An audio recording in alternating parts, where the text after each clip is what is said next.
Assalamualaikum warahmatullahi wabarakatuh. Perkenalkan, nama saya Siti Nur Fauziah dari Sekolah Tinggi Ilmu Tarbiyah Al-Fatah, Prodi Pendidikan Agama Islam semester 5. Sebelumnya saya ucapkan terima kasih kepada Bapak Nurdi SAG MPD selaku dosen pengampu mata kuliah Sejarah Pendidikan Islam. Dan saya ucapkan terima kasih juga kepada segenap Civitas Al-Fatah. Pada kesempatan ini saya akan menyampaikan makalah dalam video pembelajaran dengan judul makalah Pendidikan Islam dalam Sistem Pendidikan Nasional. Pada kesempatan ini saya akan menyampaikan makalah saya dalam video pembelajaran yang saya buat untuk memenuhi tugas mata kuliah Sejarah Pendidikan Islam yang diampu oleh Bapak Nurdi dengan judul makalah Pendidikan Islam dan Sistem Pendidikan Nasional.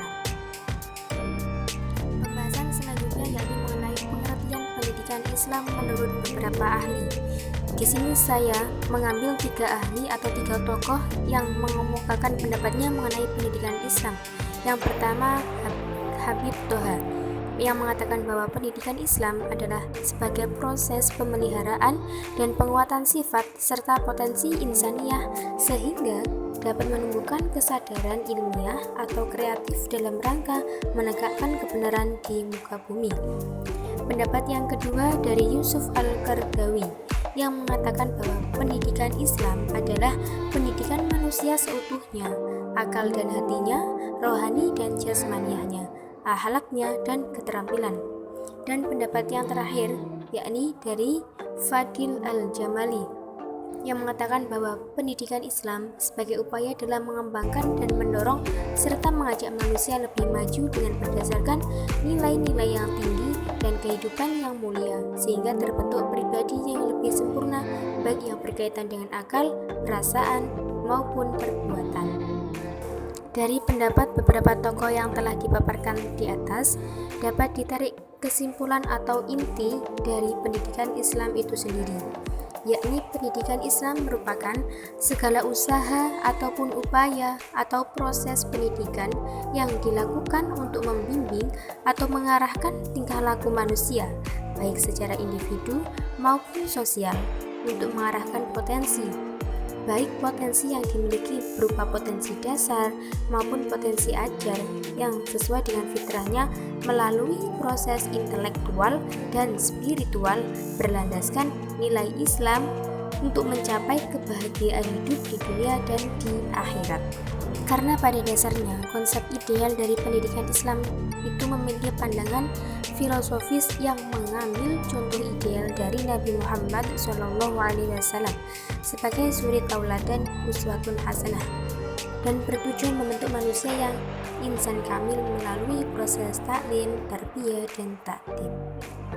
Namun sebelum itu kita juga harus tahu mengenai pendidikan nasional dan sistem pendidikan nasional itu sendiri, yakni pendidikan nasional menurut sistem kependidikan Undang-Undang Nomor 23 Tahun 2003 adalah pendidikan yang berdasarkan Pancasila dan Undang-Undang Dasar Negara Republik Indonesia tahun 1945 yang berakar atau bersumber pada nilai-nilai agama, kebudayaan nasional Indonesia dan tanggap terhadap tuntutan perubahan zaman.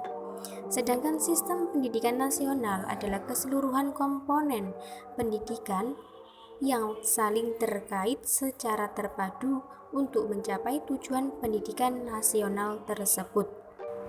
Ada yang mengatakan sistem pendidikan nasional adalah sistem sering diartikan sama dengan metode atau cara sesuatu himpunan unsur-unsur atau komponen yang saling berhubungan satu sama lain menjadi satu kesatuan yang utuh.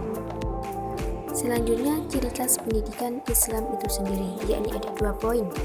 Yang pertama, tujuannya membentuk individu menjadi bercorak diri tertinggi menurut ukuran Allah. Yang kedua, isi pendidikannya, yakni ajaran Allah yang tercantum dengan lengkap di dalam Al-Quran yang pelaksananya dalam praktek hidup sehari-hari dicontohkan oleh Muhammad Rasulullah SAW. Adapun selanjutnya yakni ruang lingkup pendidikan Islam, yakni ada 9 poin di dalamnya. Ada kegiatan mendidik, pendidik, anak didik, dasar dan tujuan pendidikan Islam itu sendiri, materi pendidikan Islam, metode pendidikan Islam, evaluasi pendidikan, alat-alat pendidikan, dan lingkungan sekitar pendidikan Islam. Yakni tentang kedudukan atau posisi pendidikan Islam dalam sistem pendidikan nasional, yakni ada 3 poin. Yang pertama, pendidikan sebagai lembaga, baik itu di dalamnya formal, non-formal, informal, usia dini, ataupun keagamaan. Yang kedua, pendidikan Islam sebagai mata pelajaran di sekolah. Dan yang terakhir, nilai-nilai Islami juga terkandung dalam Undang-Undang Nomor 20 Tahun 2003. Selanjutnya, dari ketiga kedudukan di atas, di sini saya akan membahas lebih lanjut mengenai pendidikan Islam sebagai lembaga, yakni ada 4 poin atau 4 macam. Yang pertama, lembaga pendidikan formal, kedua, lembaga pendidikan non-formal, ketiga, lembaga pendidikan informal, dan yang terakhir, lembaga pendidikan keagamaan. Lembaga pendidikan formal terbagi lagi menjadi empat macam, yakni pendidikan usia dini, pendidikan dasar, pendidikan menengah, pendidikan tinggi, yang mana di dalamnya terdapat muatan-muatan lembaga tersendiri. Yang kedua, lembaga pendidikan non-formal, seperti lembaga kursus, lembaga pelatihan, kelompok belajar, pusat kegiatan belajar masyarakat, majelis taklim, dan lain sebagainya. Yang ketiga, lembaga pendidikan informal. Lembaga pendidikan informal ini lebih ditekankan atau lebih khususnya pendidikan keluarga dan lingkungan yang membentuk kegiatan belajar secara mandiri. Jadi pada intinya, di lembaga pendidikan informal ini, keluarga menjadi penentu atau pemegang atau penghandle utamanya. Dan yang terakhir, lembaga pendidikan keagamaan yang di dalamnya meliputi pendidikan diniyah, pesantren, asrama, abhaja, samanera, ataupun yang sederajat lainnya.